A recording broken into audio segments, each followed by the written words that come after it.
70 minute है आपके पास। इस 70 मिनट को जिस स्टूडेंट ने पूरा अटेंटिवली अटेंड कर लिया, मैं गारंटी के साथ ये बोलता हूं आपने 10 to 12 मार्क्स सिक्योर कर लिया। तो hello everyone, this is CA Satish Surekha और आज मैं स्ट्रेटेजिक मैनेजमेंट सब्जेक्ट का पूरा ऑब्जेक्टिव क्वेश्चंस कवर करने वाला हूं। इसके बाद आपको कुछ भी देखने की दरकार नहीं है। तो आज के सेशन का इतना ज्यादा रेलेवेंस, इतना ज्यादा इंपॉर्टेंस क्यों है? तो देखिए, अंडर न्यू सिलेबस अब तक आपके 2 बार एग्जाम्स हुए हैं। पहला जून 2023 में, जिसमें स्ट्रेटेजिक मैनेजमेंट से 10 मार्क्स का ऑब्जेक्टिव क्वेश्चन आया था, और दिसंबर 23 में 12 मार्क्स का ऑब्जेक्टिव क्वेश्चन आया था। तो क्या आप ये समझ पा रहे हो आज के लेक्चर का इंपॉर्टेंस? जी हां, मेरे तो समझ में आ रहा है कि ये सेशन तुम लोग मिस कर ही नहीं सकते। अब कौन से टाइप ऑफ स्टूडेंट्स आज के क्लास को देखेंगे? तो देखिए, बच्चे 2 ही प्रकार के होते हैं। एक, जिन्होंने स्ट्रेटेजिक मैनेजमेंट सब्जेक्ट आज तक छुआ भी नहीं है, पता ही नहीं सब्जेक्ट में क्या है, और दूसरा जो पूरा सिलेबस कंप्लीट करके बैठे हैं। तो ये तो लेक्चर को देखेंगे, इसमें कोई डाउट ही नहीं है। क्या ये लोग देख सकते हैं क्या? जी हां। इस अप्रोच से आप देखिए कि they are just required to invest 70 minutes और 12 मार्क्स अपना पक्का हो गया एग्जाम के लिए। तो all type of students can watch this lecture. Further हम लोग क्या क्या कवर करने वाले हैं? तो एलजेसी इंस्टीट्यूट ने एक दिव्य जड़ी बूटी बुक लॉन्च किया है, जिसके अंदर mock test paper, postal test paper और पास छह पेपर है। ये सब मैं कवर करवा दूंगा। तो अपना दिव्य जड़ी बूटी बुक भी खत्म हो गया, और आईसीएमआई मॉड्यूल में जितने भी क्वेश्चंस है, चाहे आप एमसीक्यूज कह लो, ट्रू एंड फॉल्स हो गया, फिल इन द ब्लैंक, सारे के सारे मैं कवर करवाने वाला हूं। मैं बोल रहा हूं ना, इस लेक्चर के बाद आपको कुछ भी देखने की और दरकार ही नहीं है। अच्छा, सेशन के जो नोट्स है उसका लिंक मैंने डिस्क्रिप्शन बॉक्स में शेयर कर दिया है, आप वहां से आराम से डाउनलोड कर सकते हैं। इतना मैंने जो आपको बताया, कोई भी डाउट है? नहीं, हमें सब कुछ समझ में आ चुका है। तो लेकर प्रभु का नाम, लेट्स स्टार्ट विथ दिव्य जड़ी बूटी। तो देखिए, हमारे इंस्टीट्यूट ने जून 2023 एग्जाम्स के लिए 2 मॉक टेस्ट पेपर रिलीज किए थे, और दिसंबर 23 के लिए 1 मॉक टेस्ट पेपर रिलीज हुआ था। उसी को अपने सॉल्व करने जा रहे हैं। चलिए स्टार्ट करें। क्या सवाल बहुत डिफिकल्ट है क्या? जी नहीं, बहुत ही आसान आसान क्वेश्चन है यहां पे। The monitoring, evaluating and disseminating of information from the external and internal environment to key people within the organization is called as environmental scanning. क्या मतलब है इस सवाल का? तो देखिए,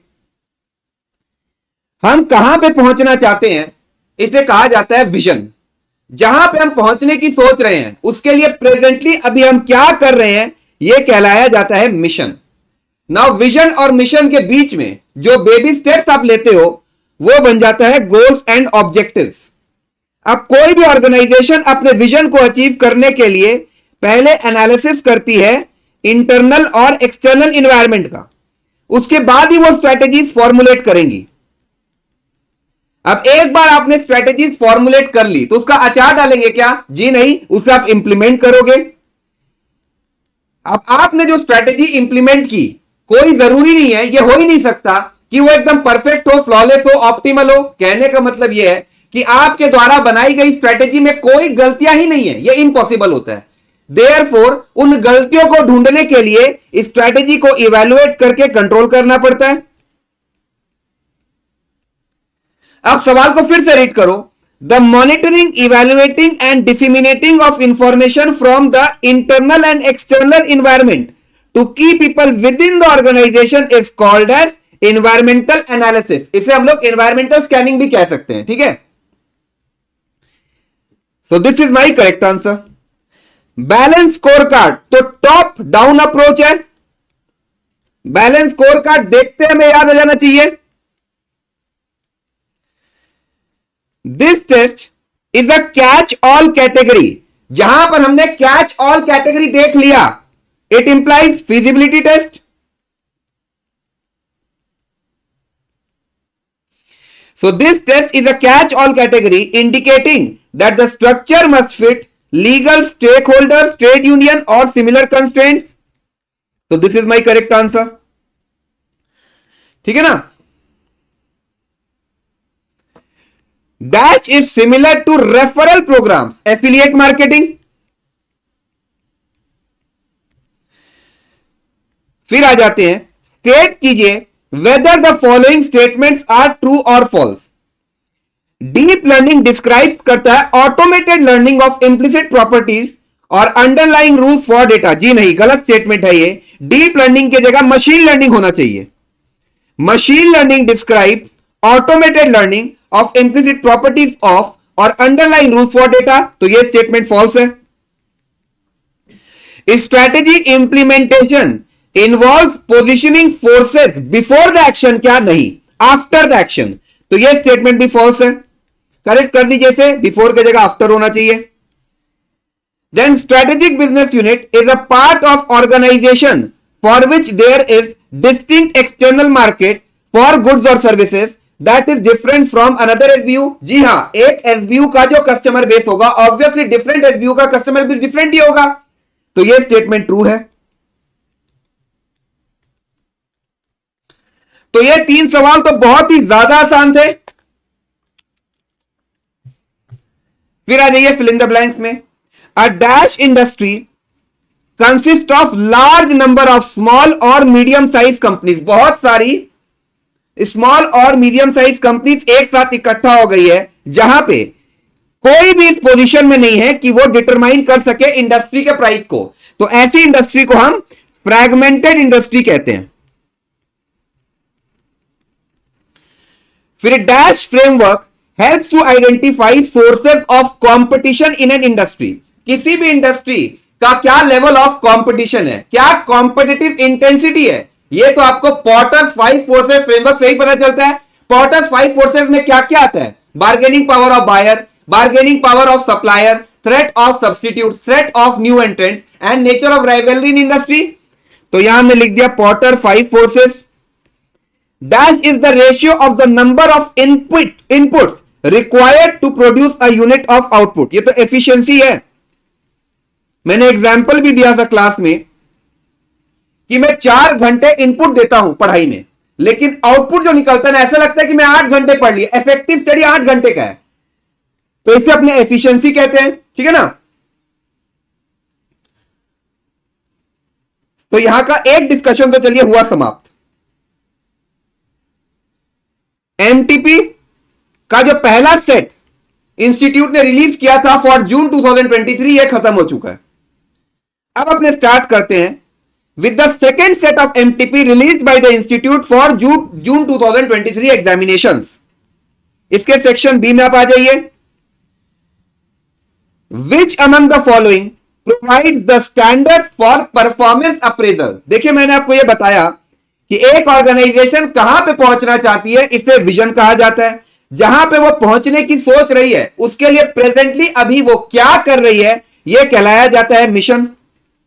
नाउ विजन के आप कितने करीब हो, यह डिफाइन कौन करता है? आपका परफॉर्मेंस कैसा चल रहा है। This is goals and objectives.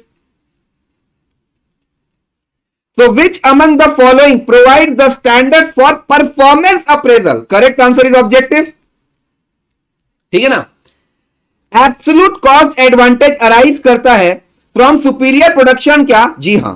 Control of particular inputs required for production, ये भी करेक्ट स्टेटमेंट है। And access to cheaper funds, हमें फंड बहुत ही कम रेट ऑफ इंटरेस्ट में मिल गए, ये भी जरूरी है। तो करेक्ट आंसर है डी। ठीक है ना आ जाइए क्वेश्चन नंबर 3 में। Dash is a business unit in a growing market but not yet with high market share.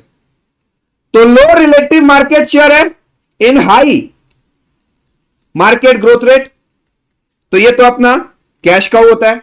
देखिए, हम लोगों ने एक मैट्रिक्स पढ़ा था जिसका नाम है बॉस्टन कंसल्टिंग ग्रुप मैट्रिक्स। इसके 4 क्वाड्रेंट्स होते हैं। पहला क्वेश्चन मार्क, दूसरा स्टार, तीसरा कैश काउ और आखिरी होता है डॉग। तो question mark refers to businesses with high market growth rate, but उसमें मेरा अभी मार्केट शेयर कम है। Star refers to businesses with high MGR, high relative market share. Cash cow refers to businesses with low market growth rate, but उसमें मेरा market share अच्छा है। और dog refers to businesses with low relative market share and low market growth rate. तो हमसे क्या पूछा जा रहा है कि बीसीजी मैट्रिक्स को आप ध्यान में रखिए और फिर बताइए कि dash is a business unit in a growing market. तो हाई मार्केट ग्रोथ रेट हो गया, but not yet with high market share, मतलब लो रिलेटिव मार्केट शेयर है। तो ये तो आपका क्वेश्चन मार्क क्वाड्रेंट है ना, कैश काउ नहीं होगा, क्वेश्चन मार्क होगा, ठीक है। Now which among the following is not a component of blockchain. तो क्या डिस्ट्रीब्यूटेड लेजर टेक्नोलॉजी कंपोनेंट होता है कि नहीं ब्लॉकचेन का? जी हां। इम्यूटेबल रिकॉर्ड भी होता है, स्मार्ट कॉन्ट्रैक्ट भी होता है, बट इंक्रीज थ्रेड बोल के कुछ नहीं है। इनफैक्ट ब्लॉकचेन टेक्नोलॉजी से ट्रांजैक्शंस में थ्रेड होने का संभावना ऑलमोस्ट खत्म हो जाता है, ठीक है ना। तो D is my correct answer. फिर हमसे बोला जा रहा है स्टेट कीजिए whether the following statements are true और फॉल्स। तो डिजिटल स्ट्रैटेजी जो होती है उसका फोकस टेक्नोलॉजी पर तो होता ही है, लेकिन कल्चर पे नहीं होता है। तो क्या यह स्टेटमेंट ट्रू है कि false? False, because digital technology focus करता है on technology but not on culture, ठीक है। फिर डीप लर्निंग डिस्क्राइब करता है automated learning of implicit properties of और अंडरलाइंग रूल्स फॉर डेटा। तो डीप लर्निंग के जगह होना क्या चाहिए? Machine learning. यह सवाल रिपीटेड है। तो machine learning describe automated learning of implicit properties of और अंडरलाइंग रूल्स फॉर डेटा, ठीक है ना। देन मॉनिटरिंग स्ट्रेटेजिक थ्रस्ट, याद कर लो इंप्लीमेंटेशन कंट्रोल। वहां पर दो बातें पढ़ने लायक थी, एक था माइलस्टोन, दूसरा था मॉनिटरिंग स्ट्रेटेजिक थ्रस्ट। तो मॉनिटरिंग स्ट्रेटेजिक थ्रस्ट एक क्रिटिकल टास्क है that should be continued to be perform during strategy implementation. False statement है। मॉनिटरिंग स्ट्रेटेजिक थ्रस्ट की जगह माइलस्टोन्स होना चाहिए, ठीक है ना। अब आ जाइए फिल इन द ब्लैंक्स में। Dash reflect the value of bringing together. अच्छा, ये तीनों के तीनों एमसीक्यू ना बहुत इंपॉर्टेंट है। मुझे ऐसा लग रहा है कि कोई ना कोई एक एग्जाम में हिट कर जाएगा, इसलिए बहुत ही ध्यान से सुनते चले जाइएगा। Dash reflect the value of bringing together specialist so that they can develop their expertise in close collaboration with each other। तो ये तो स्पेशलाइज्ड कल्चर टेस्ट है। जहां स्पेशलिस्ट कहा गया वहां पे स्पेशलाइज्ड कल्चर टेस्ट। क्या मैं यहां पर वेरी वेरी वेरी इंपॉर्टेंट लिख दूं क्या? जी हां। फिर dash ask whether a propose structure will set up links between parts of the organisation जो इंपॉर्टेंट है but bound to be strained. तो ये तो डिफिकल्टी लिंक टेस्ट है।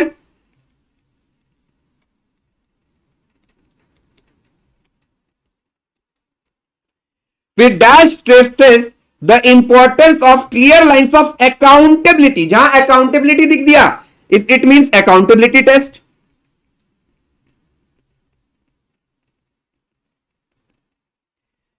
तो देखिए जून 2023 के लिए दो set of mock test paper institute ने रिलीज किए थे, हम लोगों ने फॉल्स कर लिया। अब चर्चा को और आगे बढ़ाए और दिसंबर 23 के लिए जो पहला सेट हमारे इंस्टीट्यूट ने रिलीज किया है उसी की चर्चा करने जा रहे हैं। तो आ जाते हैं हम लोग सेट बी में। अच्छा, इसमें सेट बी बोल के कुछ है ही नहीं।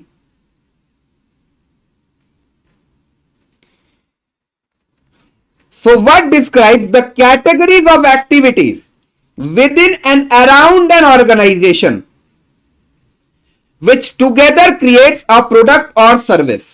तो SWOT एनालिसिस में तो स्ट्रेंथ, वीकनेस, अपॉर्चुनिटी, थ्रेट्स था, तो ये तो हो ही नहीं सकता। BCG framework Boston consulting group matrix है जहां पे 4 क्वाड्रेंट्स है, question mark, star, cash cow, dog, ये भी नहीं हो सकता। ब्रेनस्टॉर्मिंग करना ये आपका सेकेंड स्टेप होता है और SWOT एनालिसिस, तो ये भी पॉसिबल नहीं है। तो करेक्ट आंसर क्या है? Value chain. The concept of value chain initiates with the idea that organisation is much more than a random collection of man, money, machine, material, method of selling the product. But कोई भी resources आपके पास है उससे ही value create नहीं होता। In order to create value for your price sensitive as well as price insensitive customers, आपको resources को deploy करना पड़ेगा इनटू एक्टिविटीज और ऑर्गेनाइज करो इनटू सिस्टम्स एंड रूटीन्स। और वैल्यू चेन एक्टिविटीज के अंदर हम लोग प्राइमरी एक्टिविटीज और सपोर्ट एक्टिविटीज देखते हैं। प्राइमरी एक्टिविटीज के अंदर क्या क्या आता है? Inbound logistics, operations, outbound logistics, after sales service, marketing and sales. तो यहां पर value chain is correct answer. फिर a dash is a business unit in a growing market. तो हाई मार्केट ग्रोथ रेट है but low relative market share, but not yet with high market share है। तो ये तो आपका question mark हो गया। फिर dash specifies what is to be accomplished by focusing on the end result. आपका अल्टीमेटली एंड रिजल्ट क्या है, आउटपुट क्या है? तो correct answer is output control. This test is a catch all category. जहां कैच ऑल कैटेगरी देख लिया, it implies feasibility test. Which among the following is not a characteristics of big data. तो big data के characteristics को याद करो। एक था वेरिएबिलिटी, दूसरा वैरायटी, तीसरा वॉल्यूम और चौथा velocity. v to the power 4 था, वेरिएबिलिटी, वैरायटी, वॉल्यूम, वेलोसिटी। तो ये तो होगा, ये भी होगा, ये भी होगा। इन वेरिएबिलिटी बोलकर कुछ नहीं है, तो ये करेक्ट आंसर हो गया। Now dash is similar to referral programme, affiliate marketing. ये सवाल भी रिपीटेड है, ठीक है ना। तो देखिए दिसंबर 23 का जो मॉक टेस्ट पेपर इंस्टीट्यूट ने रिलीज किया था वो भी हमने सॉल्व कर लिया। अब हम लोग आ जाते हैं पास्ट ईयर पेपर में।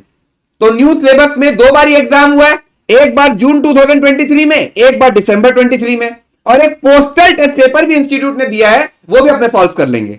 तो चलिए स्टार्ट करते हैं with past year paper for June 2023। तो इसके सेक्शन बी में आप आ जाओ। Which among the following provides करता है standards for performance appraisal. Objective is my correct answer. Now which of the following provides broad data. जहां ब्रॉड डेटा देख लिया, मतलब ही पेस्टल फ्रेमवर्क। पेस्टल का पी फॉर क्या होता है? Political, economic, social, technological, environmental and legal. So which among the following provides broad data from which to identify key drivers of change? So correct answer is pestle analysis. Then फिर आ जाइए, any metric that measures whether an organization is meeting certain objectives and goals that are set to help the organization succeed is called as की performance indicator, ठीक है ना। फिर a shared immutable laser. ये immutable laser, shared laser, मतलब ही blockchain का बात कर रहा है, और आगे सवाल पढ़ना ही नहीं है। फिर स्टेट कीजिए whether the following statement are true और false. Organizational behaviour is how people may be motivated to work together. आपकी ऑर्गेनाइजेशन का बिहेवियर किसे कहा जाएगा? कि आपके यहां पर जो लोग काम कर रहे हैं, एक साथ जुड़कर मिलकर काम कर रहे हैं इन मोर इफेक्टिव वेज। तो ये तो ट्रू ही है, इसमें तो कुछ गलत है ही नहीं। फिर एक कंसेप्ट होता है स्वॉट एनालिसिस, जिसमें एस का मतलब होता है स्ट्रेंथ, डब्ल्यू मतलब वीकनेस, ओ मतलब अपॉर्चुनिटीज और टी मतलब थ्रेट्स। अब थ्रेट्स को हम लोग चैलेंजेस भी कह सकते हैं। So the term threats can also be seen as challenges. ये स्टेटमेंट भी ट्रू है। Then the advantage of just in time purchase. आप लोग अगर कॉस्टिंग पढ़े होंगे अच्छी तरीके से ना, तो ये सवाल को करने में बिल्कुल भी दिक्कत आने वाला नहीं है। The advantages of just in time system is that it enables a company to maintain a buffer stock. क्या जस्ट इन टाइम में तो बफर स्टॉक होता ही नहीं है, जैसी दरकार है परचेज कर लिया, स्टॉक का कोई खर्चा ही नहीं लगता हमें। तो ये स्टेटमेंट फॉल्स है, कोई बफर स्टॉक मेंटेन करने का दरकार नहीं है। फिर आ जाइए फिल इन द ब्लैंक्स में। While under red ocean strategy focus होता है करंट कस्टमर में, और दूसरी होती है ब्लू ओशन स्ट्रेटेजी, जहां पे फोकस होता है नॉन कस्टमर्स पे। Now dash exist when consumers have a preference for the products of established companies. जहां स्टैब्लिश्ड कंपनी की बात आ गई, it implies brand loyalty. Now dash is a collection of data जो ह्यूज है in volume and is growing exponentially with time. ये तो big data का बात कर रहा है, ठीक है ना। तो जून 2023 के सारे एमसीक्यूज हमने सॉल्व कर लिए। अब आ जाइए पोस्टल टेस्ट पेपर में। क्या इसके सवाल आसान है क्या? बहुत ही इजी है। सेक्शन बी में चलिए स्टार्ट करें। JIT stands for just in time purchase. Now which among the following provides standards for performance appraisal? Objectives. State कीजिए whether the following statements are true or false. People क्या उन leaders का disrespect करते हैं जो self aware है, self regulating है? जी नहीं, उन लोगों का रेस्पेक्ट किया जाता है। तो यह स्टेटमेंट फॉल्स हो गया। डिजिटल स्ट्रेटेजी फोकस करता है टेक्नोलॉजी पे, कल्चर पे। डिजिटल स्ट्रेटेजी जो होता है ना, वो टेक्नोलॉजी पे फोकस करता है, कल्चर पे नहीं। लेकिन हमें जो स्टेटमेंट दिया गया वो क्या बोल रहा है कि digital technology focus on technology and culture. ये फॉल्स है। करेक्ट क्या होगा? Digital technology focus on technology and not on culture. ठीक है। The second step in operational control is setting of standards. जी नहीं, सेकेंड स्टेप होता है मेजरमेंट ऑफ परफॉर्मेंस। पहला स्टेप होता है setting of standard. Operational control याद करो, पहला स्टेप क्या था? Setting of standard. दूसरा स्टेप क्या है? Measurement of performance. ठीक है ना। और स्टैंडर्ड दो तरीके के होते हैं, एक होता है क्वालिटेटिव स्टैंडर्ड, दूसरा होता है क्वांटिटेटिव स्टैंडर्ड। तो ये स्टेटमेंट भी फॉल्स है। ठीक है। Now dash is the ratio in the number of dash is the ratio of the number of units of input required to produce a unit of output. ये तो efficiency है। बहुत सारे सवाल आपको रिपीटेड दिखने लग जाएंगे। राइवलरी रेफर्स टू, राइवलरी मतलब कंपटीशन, मतलब competitive struggle between companies within an industry to gain market share from each other. फिर हम जानते हैं कि किसी भी ऑर्गेनाइजेशन में 3 लेवल्स ऑफ मैनेजमेंट होता है, टॉप, मिडिल एंड लोअर। अब टॉप लेवल ऑफ मैनेजमेंट में जो मैनेजर्स होंगे उन्हें हम लोग कॉर्पोरेट लेवल मैनेजर्स कहते हैं, और कॉर्पोरेट लेवल मैनेजर्स के द्वारा बनाई गई स्ट्रेटेजीज को कॉर्पोरेट लेवल स्ट्रेटेजीज कही जाती है, जिसके एग्जांपल्स है स्टेबिलिटी, ग्रोथ, रिट्रेंचमेंट। तो करेक्ट आंसर क्या होगा कि dash typically fit with in the 3 main categories of stability, growth and retrenchment. ये कॉर्पोरेट लेवल स्ट्रेटेजीज है।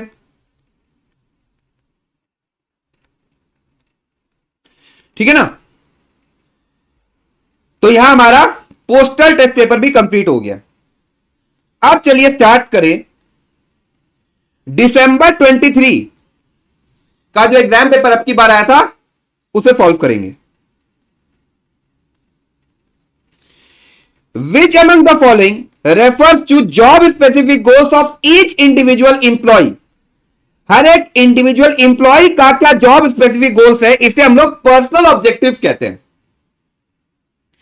विच among the following is related to a situation when consumers have a preference for the products of established companies।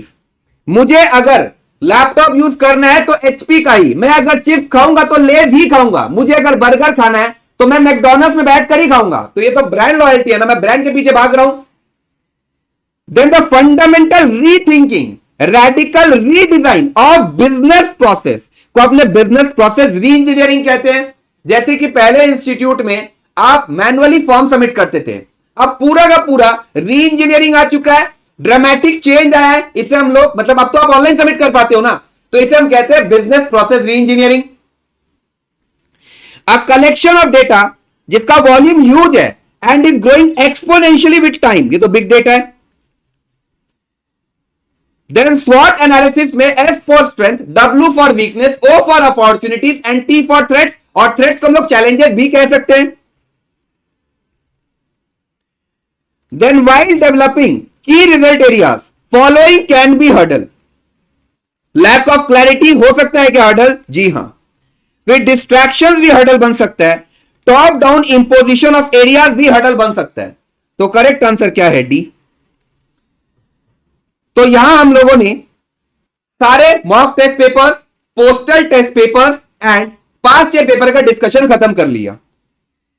तो मैं ये कह सकता हूं कि दिव्य जड़ी बूटी बुक में जितने भी सवाल थे with regard to strategic management हमारा ओवर हो चुका है। अब हम लोग स्टार्ट करते हैं विथ ICMAI मॉड्यूल के सवालों में। तो कुल मिलाकर 4 चैप्टर्स है। चैप्टर 8 है आपका introduction to strategic management, then strategic analysis and planning, then formulation and implementation of strategies, and finally digital strategy. तो चलिए स्टार्ट करते हैं with questions of chapter number 8 from ICMAI module.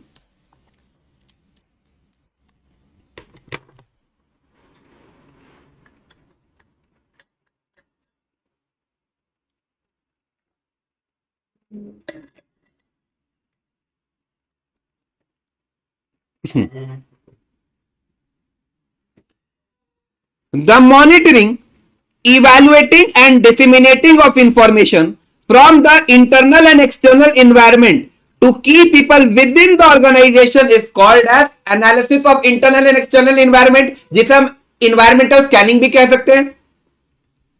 तो डी अपना correct answer हो गया। Now the dash of a company state करता है how managers and employees should conduct themself. देखिए 4 ऑप्शन दिए गए हैं। विजन मतलब होता है आप कहां पे पहुंचना चाहते हो, गोल्स मतलब जहां पे आप पहुंचने की सोच रहे हो, विजन पहले होगा खत्म, ठीक है। अब जहां पे आप पहुंचने की सोच रहे हो उसके लिए प्रेजेंटली अभी आप क्या कर रहे हो यह कहलाया जाता है मिशन। नाउ विजन और मिशन के बीच में जो बेबी स्टेप्स होते हैं वो आपके गोल्स एंड ऑब्जेक्टिव बन जाते हैं।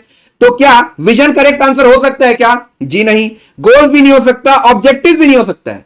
तो राइट आंसर इज वैल्यूज। तो values of a company state करता है how managers and employees should conduct themselves, ठीक है।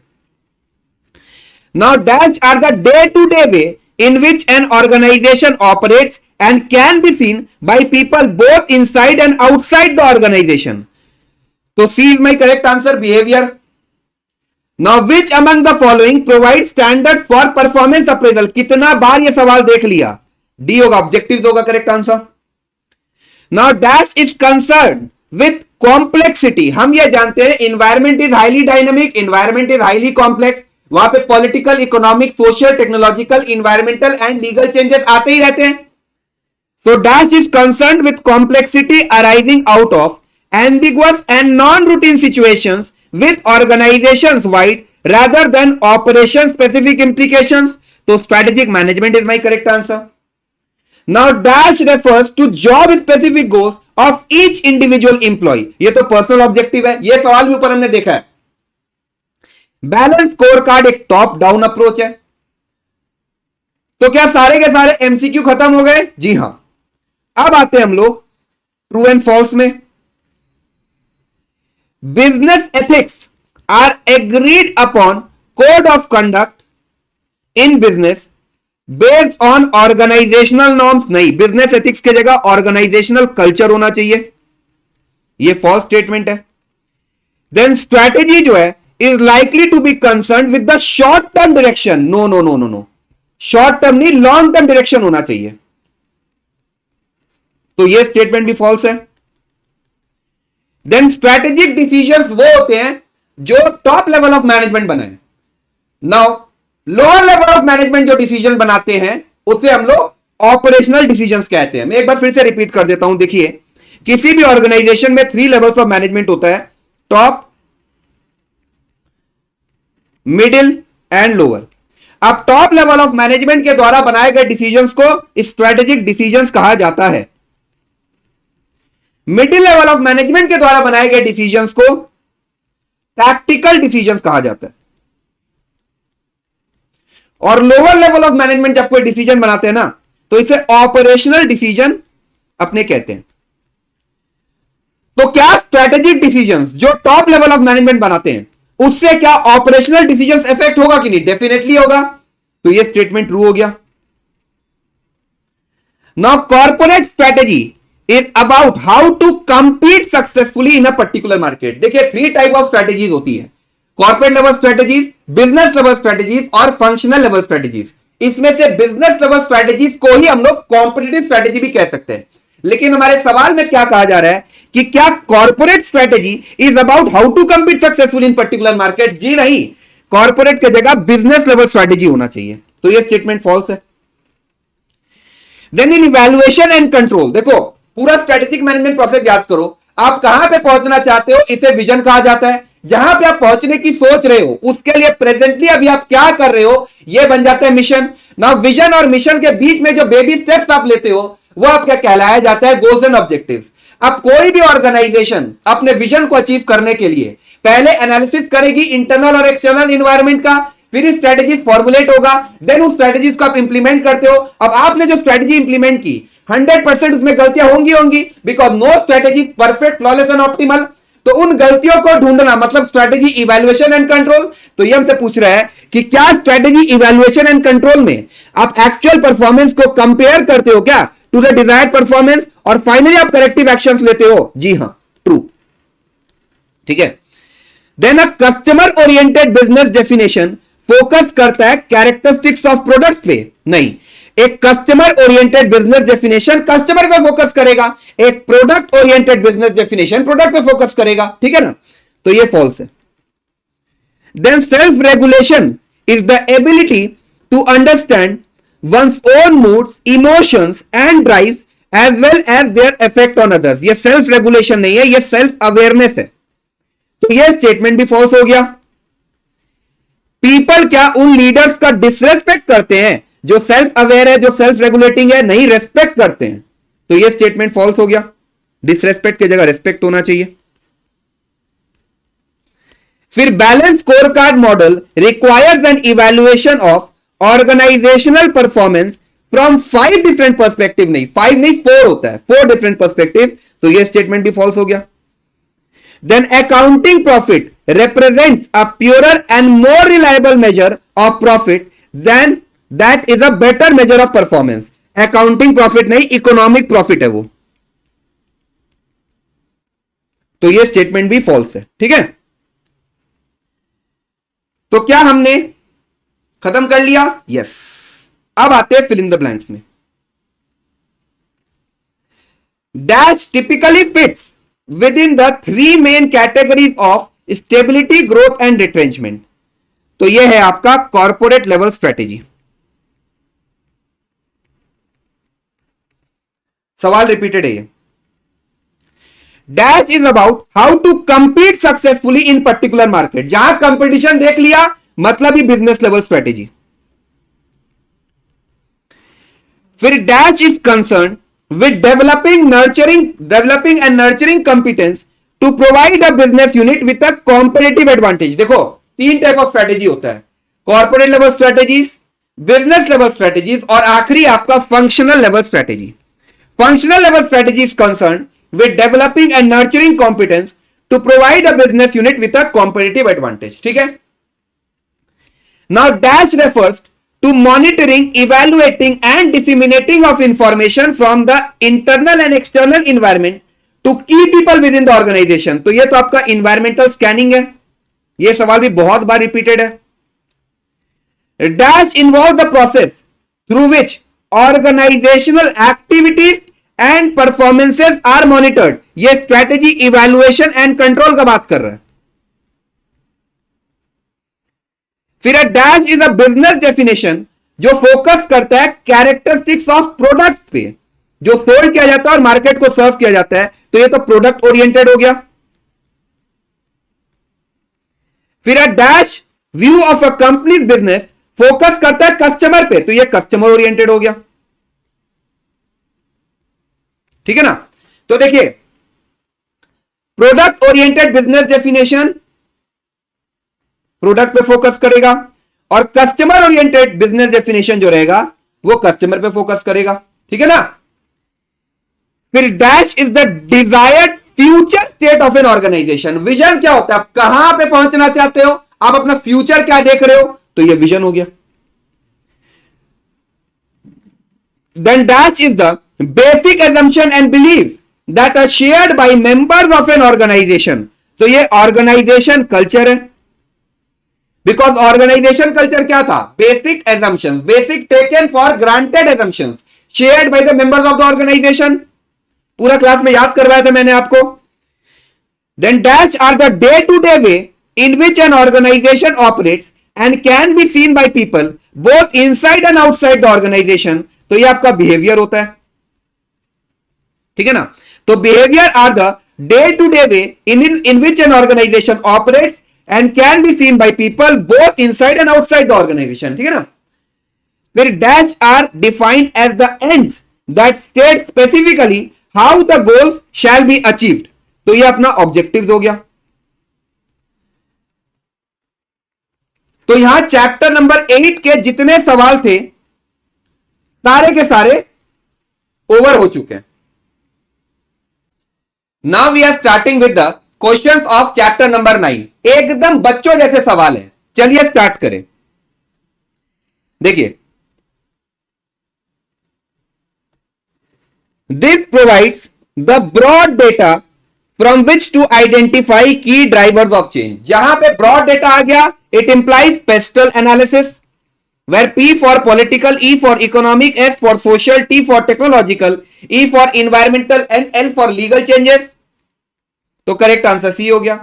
कैरेक्टरिस्टिक्स क्या है बिजनेस एनवायरनमेंट का? वो कॉम्प्लेक्स होता है, वो डायनामिक होता है, वो मल्टीफेसेटेड होता है. तो करेक्ट आंसर डी है. फिर dash are the growth rate, interest rate, currency exchange rate and inflation rate. तो ये तो मैक्रो इकोनॉमिक फोर्सेज है ना. देखो मैक्रो इकोनॉमिक फोर्सेज के अंदर क्या क्या आता है? Currency rate, interest rate, inflation rate and growth rate. फिर dash are the outcomes of changes in the characteristics of population. अगर पूरी की पूरी दुनिया को मैं एक मार्केट कंसिडर करूं तो उसे तोड़ा जा सकता on the basis of age, gender, adult, child. तो पॉपुलेशन के डिफरेंट डिफरेंट कैरेक्टरिस्टिक्स की बात मैं कर रहा हूं. इसे हम लोग डेमोग्राफिक फोर्सेस कहते हैं. ठीक है ना. तो करेक्ट आंसर बी हो गया. Then what describe the categories of activities. अब एक्टिविटीज दो तरीके की होती है. एक होती है प्राइमरी एक्टिविटीज, दूसरी होती है सपोर्ट एक्टिविटीज. वैल्यू चेन के अंदर हम लोग दो टाइप ऑफ एक्टिविटीज का बात कर रहे हैं. एक जो कस्टमर के लिए डायरेक्टली वैल्यू क्रिएट करती है उसे हम लोग प्राइमरी एक्टिविटीज कहते हैं, और दूसरा जो कस्टमर के लिए इनडायरेक्टली वैल्यू क्रिएट करे जिसे हम सपोर्ट एक्टिविटीज कहते हैं. तो what describe the categories of activities within and around an organisation जो टुगेदर क्रिएट करता है प्रोडक्ट और सर्विस. तो करेक्ट आंसर सी हो गया. देन अब बात को थोड़ा सुनिएगा. देखिए, वैल्यू चेन में एक प्राइमरी एक्टिविटीज है, दूसरी सपोर्ट एक्टिविटीज है. अब प्राइमरी एक्टिविटीज के अंदर आता है आपका inbound logistics, second operations, third outbound logistics,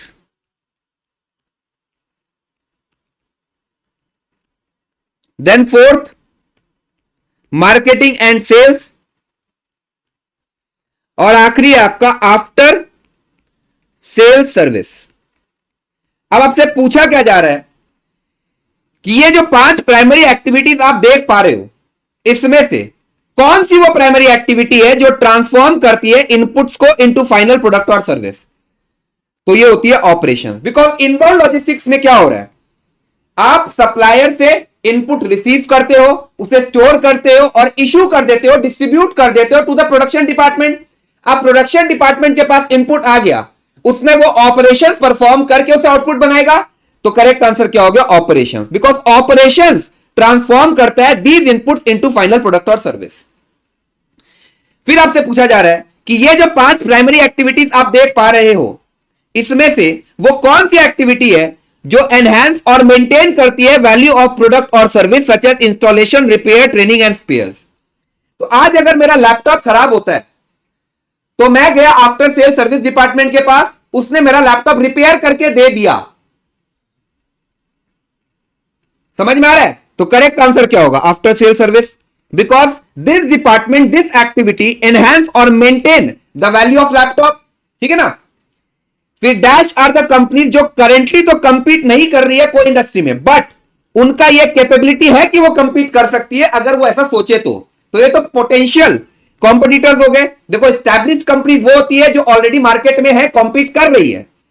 rivals मतलब कॉम्पिटिटर्स हो गए, वो लोग भी कॉम्पीट कर ही रहे हैं. पोटेंशियल कॉम्पिटिटर्स मतलब क्या हो गया? ये कॉम्पिटिटर बन सकते हैं, ये कॉम्पिटिटर बन सकते हैं. तो क्या वो लोग अभी करेंटली कोई कॉम्पीट कर रहा है क्या? जी नहीं, लेकिन उनका कैपेबिलिटी है कि वो कर सकते हैं अगर वो ऐसा चूज करे तो करेक्ट आंसर बी हो गया. ठीक है. Then question number 9. Absolute cost advantage arise करता है फ्रॉम सुपीरियर प्रोडक्शन, जी हां। Control of particular inputs, yes. Access to cheaper funds, yes. All of the above correct answer है। फिर a dash is a business unit, B C G matrix में 4 quadrants होते हैं। पहला क्वेश्चन मार्क, दूसरा star, तीसरा कैश काउ और चौथा डॉग। आपसे पूछा जा रहा है अमंग द 4 क्वाड्रेंट्स कौन सा वो बिजनेस यूनिट है इन अ ग्रोइंग मार्केट, मतलब हाई एमजीआर का बात है but not yet with high market share, that is low relative market share. तो ये तो आपका क्वेश्चन मार्क ही होता है। तो क्या ऑल मल्टीपल चॉइस क्वेश्चंस हमारे समाप्त हो गए? जी हां, बहुत ही आसान से लगे। अब आते हैं ट्रू एंड फॉल्स में। Entry barriers are economic, strategic and emotional factors जो प्रिवेंट करता है, जहां पर प्रिवेंशन का बात आ गया वो एंट्री बैरियर नहीं एग्जिट बैरियर्स होता है। तो ये स्टेटमेंट ट्रू है कि फॉल्स? It is false. फिर ये छोड़ दीजिए। Then decentralised planning involves formulating plans that are based upon what if scenarios about the future, what if scenarios about the future। तो ये तो सिनेरियो प्लानिंग है ना, डिसेंट्रलाइज्ड प्लानिंग तो कुछ और ही होता है। देखिए, हम लोग पहले प्रॉपर एनालिसिस करके स्ट्रेटेजीज फॉर्मुलेट करते हैं, लेकिन जरूरी नहीं है ना कि जैसा मैंने एनालाइज किया मार्केट को, जैसा मैंने इन्वायरमेंट को समझा, सिचुएशन वैसे ही टर्न आउट हो। दूसरे सिनेरियोज भी हो सकते हैं, इसे ये लोग सिनेरियो प्लानिंग कहते हैं। जबकि डिसेंट्रलाइज्ड प्लानिंग क्या होता है समझो, systematic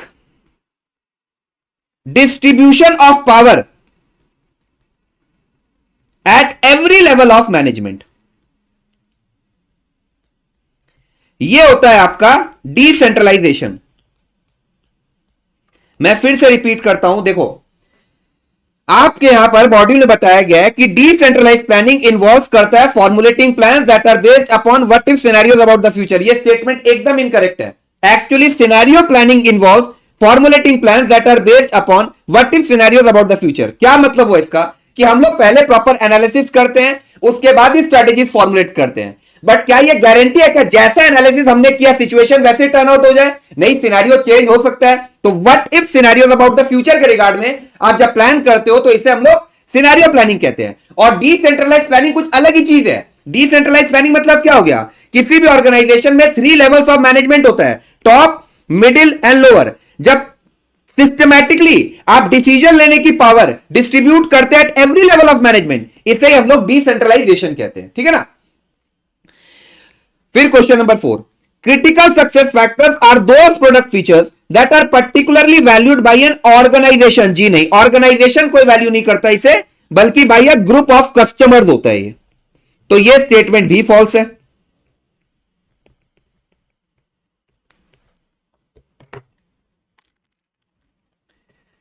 Then accelerating commitment is rooted tendency to generalize from a small sample। हम लोग स्मॉल सैंपल से जब जनरलाइज करते हैं तो उसे रिप्रेजेंटेटिव बायस कहा जाता है, ना कि एक्सेलेटिंग कमिटमेंट। तो यह स्टेटमेंट भी फॉल्स हो गया। ग्रुप थिंग जो कंसेप्ट है वो किसने दिया था? इरविन जेन्स ने, IRVINJENES। डैनियल गोलमैन ने कंसेप्ट नहीं दिया था, तो यह स्टेटमेंट भी फॉल्स हो गया। Growing demand tend to reduce rivalry, rivalry increase कहां से हो जाएगा? यह स्टेटमेंट भी फॉल्स है। Then companies in fragmented industry sometimes seeks to reduce threat by following the prices set by the dominant company in the industry. नहीं, ये consolidated industries होता है।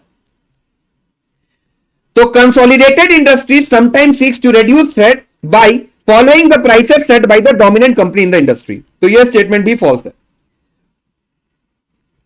फिर एक फ्रैगमेंटेड इंडस्ट्री कंसिस्ट करता है बहुत सारे छोटे और मीडियम साइज कंपनीज को, जहां पर each is in a position to determine industry price. नहीं, ये गलत है। Where none is in a position to determine industry price, तो ईच की जगह क्या होगा? नन। तो यह भी स्टेटमेंट फॉल्स हो गया। फिर जब स्विचिंग कॉस्ट लो होता है तो कस्टमर लॉक हो जाते हैं। बकवास बात है। जब स्विचिंग कॉस्ट हाई होता है ना तो कस्टमर लॉक होते हैं into the product offerings of established company. तो यह स्टेटमेंट भी फॉल्स हो गया। फिर एस्टैब्लिश्ड कंपनीज वो होती है जो करेंटली कॉम्पीट नहीं कर रही है कोई इंडस्ट्री में, but have the capability to do so. यह सवाल तो रिपीटेड है, ये तो पोटेंशियल कॉम्पिटिटर्स होते हैं। देखिए, अभी हमने देखा भी है ये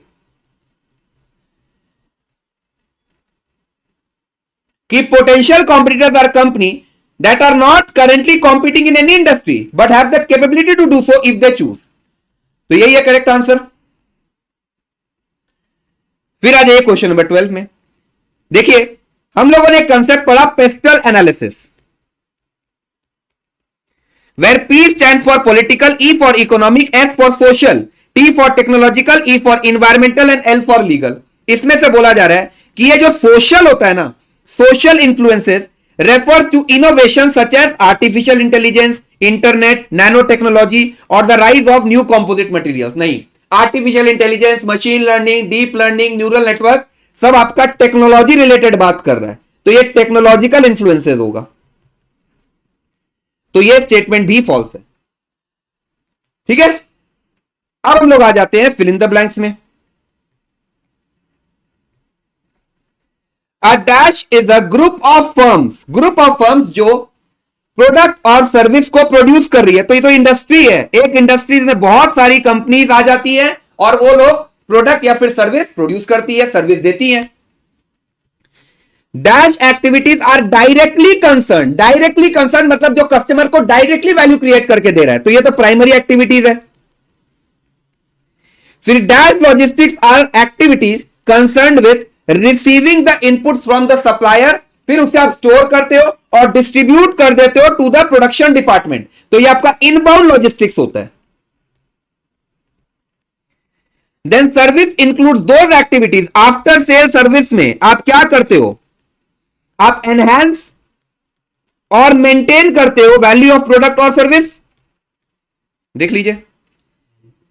फिर dash helps to identify the sources of competition in any industry और सेक्टर, तो पॉटर्स 5 फोर्सेस किसी भी इंडस्ट्री का level of competition, competitive intensity बता देता है। ठीक है, तो ये पॉटर्स 5 फोर्सेस हो जाएगा। फिर dash competitors are companies that are not currently competing in any industry but have the capability to do so if they choose, ये तो पोटेंशियल कॉम्पिटिटर्स है। तीसरी बार ये सवाल को देख रहे हैं हम। फिर dash companies are those which are already operating in industry, तो ये एस्टैब्लिश्ड कंपनीज होती हैं।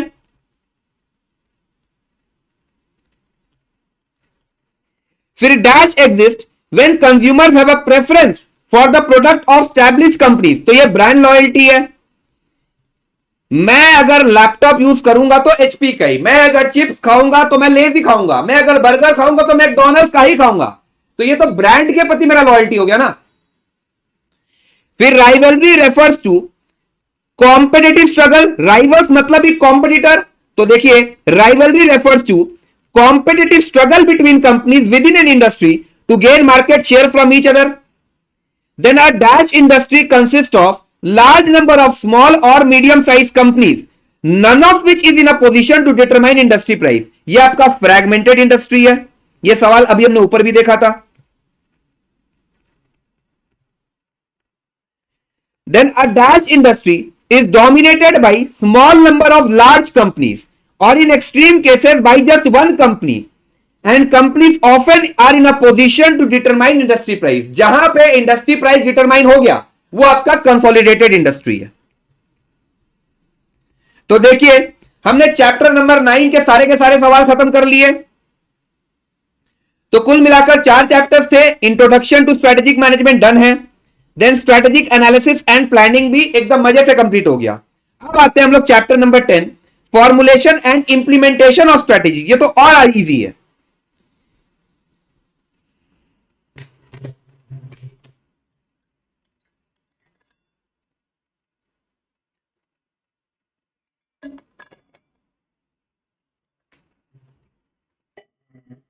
A dash is a combination of structures which could take the form of product or geographical divisions or functional and divisional structures operating in tandem। Matrix structure में ही, horizontal matrix structure में ही divisional और functional structure एक साथ tandem में operate करते हैं। ठीक है।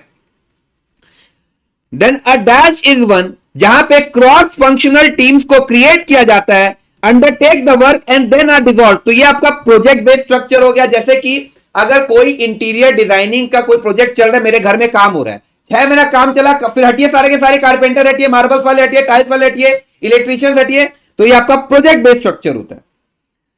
Then a dash combines the local responsiveness of international subsidiary, तो ये तो ट्रांसनेशनल कंपनीज, ट्रांसनेशनल स्ट्रक्चर का ही बात कर रहा है। फिर which among the following is true, तो बिजनेस प्रोसेस री इंजीनियरिंग से क्या केवल और केवल एफिशिएंसी इंक्रीज होता है? क्या एफिशिएंसी तो इंक्रीज होता ही है, उसके साथ साथ स्पीड भी इंक्रीज होता है, उसके साथ साथ क्वालिटी भी इंक्रीज होता है। तो करेक्ट आंसर डी हो गया। फिर dash specifies what is to be accomplished by focusing on the end result, जहां एंड रिजल्ट आ गया मतलब आउटपुट का बात हो रहा है, तो ये आपका आउटपुट कंट्रोल है। Then dash is control achieve through establishment of comprehensive set of rules and procedures to direct the actions of division functions and individuals, जहां पर इंडिविजुअल्स के एक्शंस का बात हो गया मतलब उसके बिहेवियर का बात हो रहा है, तो ये बिहेवियर कंट्रोल हो गया। Then question number 7, dash check systematically and continuously कि whether the assumptions on which the strategy is based, क्या वो अभी भी वैलिड है या नहीं है? एजम्पशन मतलब ही premise control. Then a dash is based on primary activities that have to be undertaken by an organisation, तो ये फंक्शनल स्ट्रक्चर है। This test is a catch all category, जहां कैच ऑल कैटेगरी देख लिया मतलब यह feasibility test. Feasibility test indicate करता है कि that structure must fit legal, trade union, similar constraints and stakeholders. फिर in a fast moving world an important test to determine the extent to which a design will allow for change in the future, future में change का बात है तो आप flexible हो जाओ, क्योंकि इन्वायरमेंट डायनामिक है, आपको अपने आप को उस अकॉर्डिंगली अडॉप्ट करना ही पड़ेगा। ठीक है, तो यहां सारे के सारे एमसीक्यू समाप्त। फिर आ जाइए ट्रू एंड फॉल्स में। The first step in implementation control क्या था बताइए? पहला स्टेप होता है कि आप स्टैंडर्ड को सेट कर लो, और स्टैंडर्ड दो तरीके के होते हैं, एक होता है क्वालिटेटिव स्टैंडर्ड, दूसरा होता है क्वांटिटेटिव स्टैंडर्ड। तो क्या पहला step measurement of actual performance है क्या? जी नहीं, ये सेकंड स्टेप होता है, तो ये स्टेटमेंट फॉल्स हो गया। The second step in operational control is the setting of standard, नहीं, सेकंड स्टेप होता है मेजरमेंट ऑफ एक्चुअल परफॉर्मेंस, तो ये स्टेटमेंट भी फॉल्स है। कंट्रोल तब काम करेगा जब दे आर एक्सेप्टेबल, अनएक्सेप्टेबल नहीं, if they are acceptable to those who apply them, तो ये स्टेटमेंट भी फॉल्स है।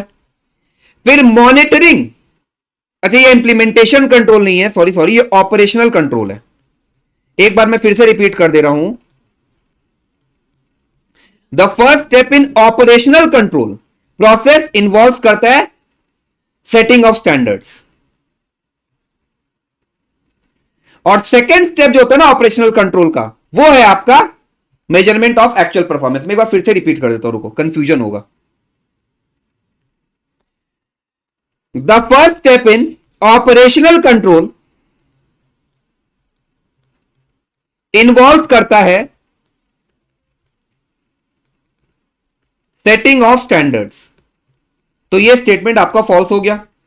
Second step in operational control होता है आपका मेजरमेंट ऑफ एक्चुअल परफॉर्मेंस, तो यह स्टेटमेंट भी आपका फॉल्स है। कंट्रोल तब काम करता है if they are acceptable to those who apply them, तो यह स्टेटमेंट भी फॉल्स हो गया। अब इंप्लीमेंटेशन कंट्रोल के अंदर दो बातें पढ़ने लायक थी, एक था आपका मॉनिटरिंग स्ट्रेटेजिक थ्रस्ट और दूसरा होता है माइलस्टोन। तो आइए अब हम लोग देखें कि मॉनिटरिंग स्ट्रेटेजिक थ्रस्ट वो क्रिटिकल इवेंट्स है that should be reached during strategy implementation, नहीं, माइलस्टोन्स वो क्रिटिकल इवेंट्स होते हैं जिसको आपको रीच करना ही पड़ेगा ड्यूरिंग स्ट्रेटेजी इंप्लीमेंटेशन, तो ये स्टेटमेंट फॉल्स हो गया। फिर मॉनिटरिंग स्ट्रेटेजिक थ्रस्ट वो स्मॉल क्रिटिकल प्रोजेक्ट्स होते हैं that need to be done if overall strategy is to be accomplished, तो ये माइलस्टोन की जगह क्या होना चाहिए था? Monitoring strategic thrust.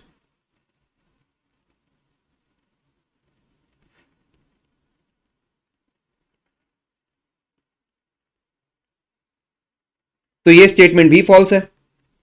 फिर एक स्ट्रेटेजिक बिजनेस यूनिट वो पार्ट होता है ऑर्गेनाइजेशन का for which there is a distinct external market for goods और services that is different from another SBU. SBU 1 का जो कस्टमर बेस है ऑब्वियसली डिफरेंट होगा फ्रॉम एसबीयू 2, तो ये स्टेटमेंट ट्रू है। Then special alert control is a broad-based vigilance activity in all daily operations, both inside and outside the organization. Special alert control नहीं होता है, वो आपका strategic surveillance होता है. तो क्या ये स्टेटमेंट ट्रू है कि false? False. Then behavioural control assess करता है whether the overall strategy should be changed in the light of results of specific units and individuals involved in the implementation of the strategy. ये statement false हो गया. Then sudden expected events can drastically alter the course of firm strategy. Expected कहां से हो जाएगा यार? Unexpected events होगा ना ये. Then strategy implementation involves positioning forces before the action कि after the action, या after the action है. तो ये स्टेटमेंट भी फॉल्स है और ये भी फॉल्स है. अब ये जो मैट्रिक्स स्ट्रक्चर होता है ये फ्लेक्सिबल होता है कि इनफ्लेक्सिबल? ये फ्लेक्सिबल होता है, तो ये स्टेटमेंट भी फॉल्स हो गया. तो यहां पे हम लोगों ने चैप्टर नंबर 10 का एक और पोर्शन कंप्लीट किया. अब आते हैं हम लोग फिल इन द ब्लैंक्स में.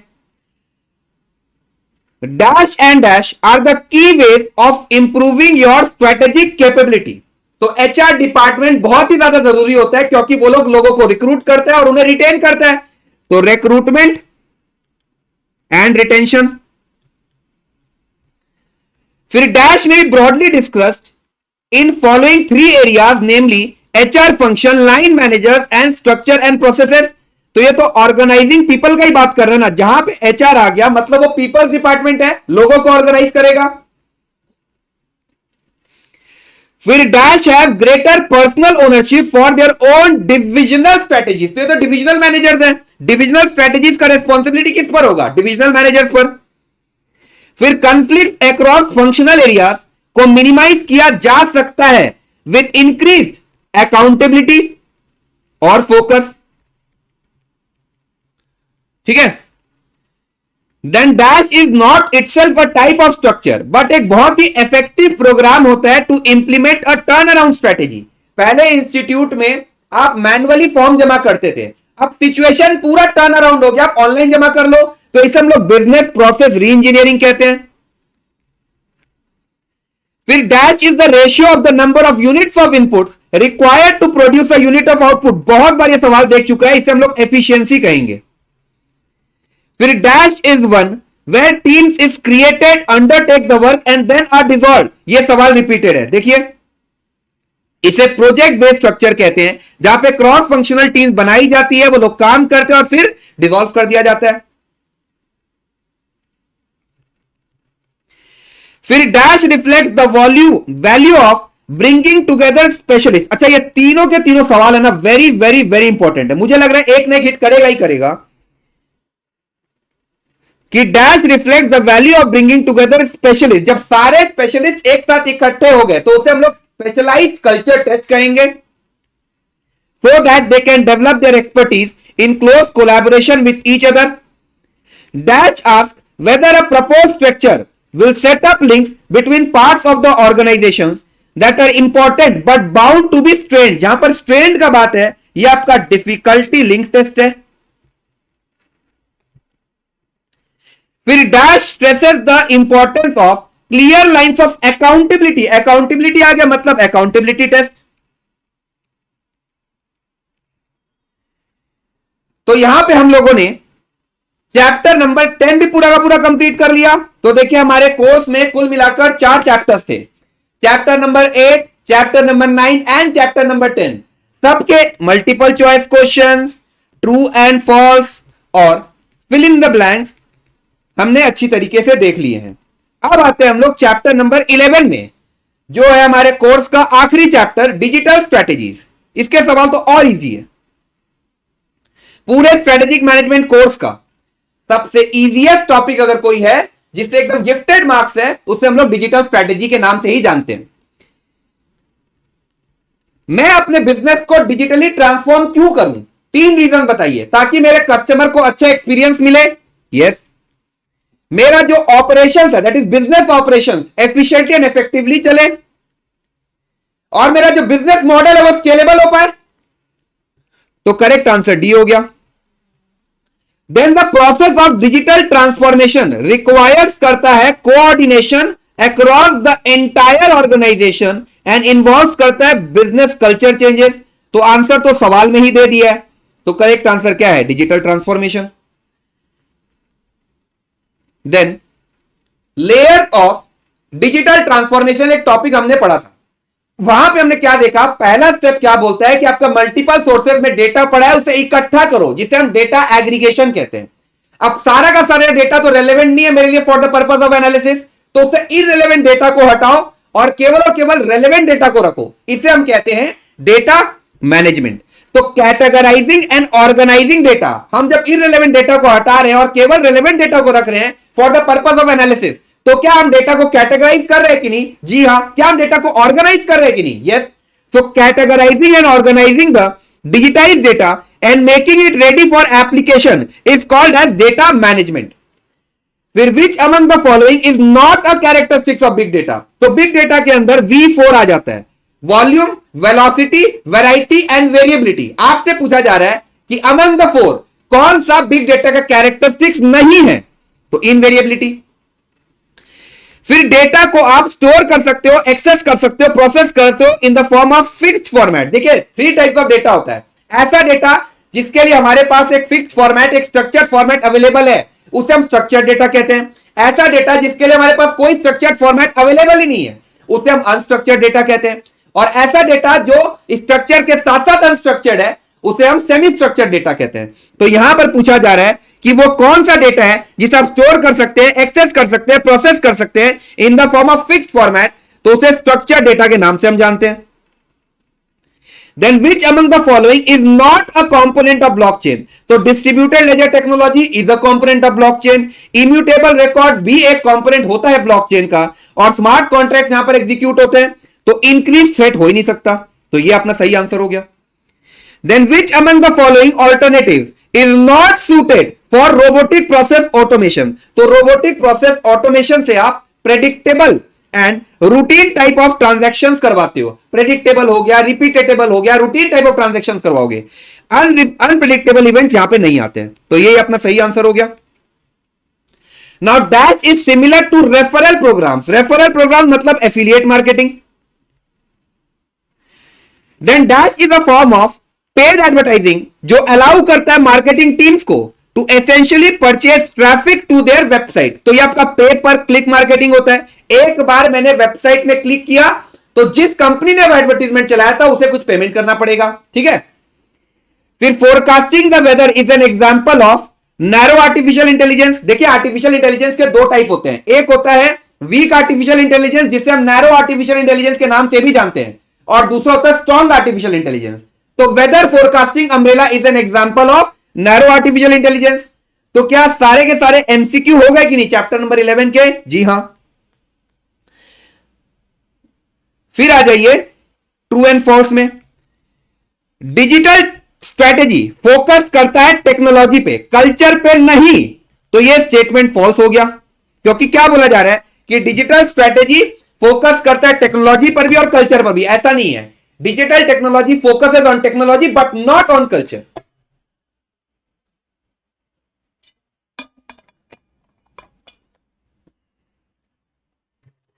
Then a distributed ledger technology acts करता है as a set of rules and allows fastest transaction। नहीं, करेक्ट आंसर क्या होगा? डिस्ट्रीब्यूटेड लेजर टेक्नोलॉजी की जगह होना चाहिए स्मार्ट कॉन्ट्रैक्ट। तो ये स्टेटमेंट भी फॉल्स है। देन ईमेल मार्केटिंग अलाउज करता है मार्केटिंग टीम्स को to be proactive in answering their users questions. आज जैसे अगर मैं अमेजन में जाके कोई प्रोडक्ट परचेज कर रहा हूं तो मुझे कस्टमर की रेटिंग दिख रही है, कस्टमर का रिव्यू दिख रहा है, तो कंटेंट विजिबल है कि नहीं है? मेरे जो भी सवाल है उसका आंसर मुझे पहले से मिल जा रहा है, प्रोएक्टिव है, तो इसे हम लोग कंटेंट मार्केटिंग कहते हैं, ईमेल मार्केटिंग नहीं कहते। तो यह स्टेटमेंट भी फॉल्स हो गया। Then influencer marketing campaigns allow करता है ऑर्गेनाइजेशंस को, जिससे वो स्टे रहते हैं connected with their prospects and customers, sending them customised newsletters. Customised newsletter मतलब ईमेल भेजा जा रहा है, तो ये तो ईमेल मार्केटिंग होगा ना, इन्फ्लुएंसर मार्केटिंग कहां से हो जाएगा? तो ये स्टेटमेंट भी फॉल्स है। फिर डीप लर्निंग डिस्क्राइब करता है automated learning of implicit properties of और underlying rules for data. Automated learning है मतलब ये मशीन लर्निंग का बात कर रहा है, डीप लर्निंग नहीं होगा ये, ठीक है। तो ये स्टेटमेंट भी फॉल्स है। फिर मशीन लर्निंग वो ब्रांच है ऑफ एआई जो मेनली डील्स करता है with neural network. Neural network के अंदर 3 लेयर होते हैं, इनपुट, देन हिडन और आखिरी होता है आउटपुट। तो ये तो डीप लर्निंग का कंसेप्ट है ना, चाहे मैं डीप लर्निंग कहूं चाहे मैं न्यूरल नेटवर्क कहूं, एक ही बात है। तो मशीन लर्निंग नहीं, डीप लर्निंग होना चाहिए। तो ये स्टेटमेंट भी फॉल्स है। Then narrow artificial intelligence can make deductions about the unknown environment, this is false. फिर velocity refers to heterogeneous sources, velocity नहीं variety refers to heterogeneous sources and the nature of data, both structured, unstructured and semi-structured. Velocity की जगह क्या होगा, variety होगा। तो ये statement भी फॉल्स है। इंटरनेट ऑफ थिंग्स अलाउ करता है यूजर्स को, जिससे वो डेटा को एक्सेस कर सकते हैं from anywhere with any device with just an internet connection. तो क्लाउड कंप्यूटिंग में हमने देखा था एक्सेसिंग डेटा और information from anywhere at any time with the help of internet without worrying about any maintenance of hardware और software resources. तो internet of things के जगह क्लाउड कंप्यूटिंग होना चाहिए। Then cloud computing is a system of interrelated computing devices, mechanical and digital machines, objects, animals और people that are provided with unique identifiers. Say for example आज अगर मैं यह जानना चाहता हूं कि पूरे भारत देश में कितने टाइगर जिंदा है, तो उनके अंदर एक चिप घुसाया जाता है और उसे हम लोग इंटरनेट ऑफ थिंग्स कहते हैं, ना कि क्लाउड कंप्यूटिंग। क्लाउड कंप्यूटिंग तो डिफरेंट कंसेप्ट हो गया ना। तो देखिए यहां पर होना चाहिए आईओटी, इंटरनेट ऑफ थिंग्स। तो ये स्टेटमेंट भी फॉल्स है। फिर डिस्ट्रीब्यूटेड लेजर टेक्नोलॉजी परफॉर्म करता है routine business processes by mimicking the way that people interact with applications through a user interface and following simple rules to make decisions. तो यह आपका रोबोटिक प्रोसेस ऑटोमेशन होता है, ना कि डिस्ट्रीब्यूटेड लेजर टेक्नोलॉजी। तो यह स्टेटमेंट भी फॉल्स है, ठीक है। तो यहां हमने एक और पार्ट खत्म किया। अब आते हैं हम लोग फिल इन द ब्लैंक्स में। बस ये खत्म, हमारा क्लास खत्म। Affordable and reliable sensors are making IoT technology, that is Internet of Things technology, possible for more manufacturers. Now Dash is a form of business process automation जो allow करता है anyone to define a set of instructions for a robot or bot to perform। तो ये robotic process automation हो गया। Then Dash is a shared ledger, immutable ledger that facilitates the process of recording transactions and tracking assets in a business network। ये blockchain technology होती है जहां पर आप लेजर को शेयर करते हो, इम्यूटेबल लेजर होता है, स्मार्ट कॉन्ट्रैक्ट एग्जीक्यूट होते हैं। तो ये ब्लॉकचेन हो गया। Dash can include everything from straightforward mobile payment apps to complex blockchain network. जब सब कुछ आ गया तो ये आपकी फिनटेक कंपनीज हो जाती है। सिंस फिनटेक कंपनीज के अंदर आपका पेटीएम भी है, फोन पे भी है, काइट भी है, देन क्रिप्टो करेंसीज की ट्रेडिंग के लिए भी जो प्लेटफॉर्म है वो सारे के सारे फिनटेक में आ जाते हैं। तो fintech includes everything from straightforward mobile payment apps to complex blockchain networks housing encrypted transaction. Dash describes automated learning. Automated learning मतलब ही मशीन लर्निंग हो गया। तो machine learning describes automated learning of implicit properties of और underlying rules for data. Then a dash is a proprietary network और a data center जो supply करता है hosted services to a limited number of people. Proprietary मतलब private cloud का बात कर रहा है। बट जब हम लोग किसी को भी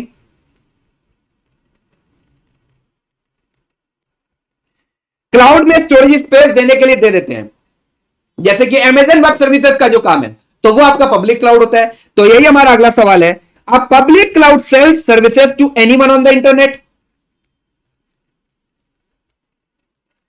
Then the dash is a system that has the ability to transfer data over a network without requiring human to human or human to computer interaction. This is IoT, Internet of Things.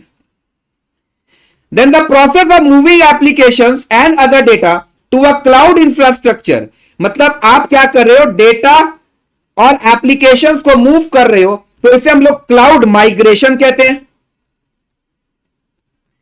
और आखिरी सवाल है, a clear lack of transparency regarding how and where sensitive information, sensitive information मतलब आपका cloud की security की बात हो रही है, तो a clear lack of transparency regarding how and where sensitive information entrusted to the cloud provider is handled is the issue of cloud security।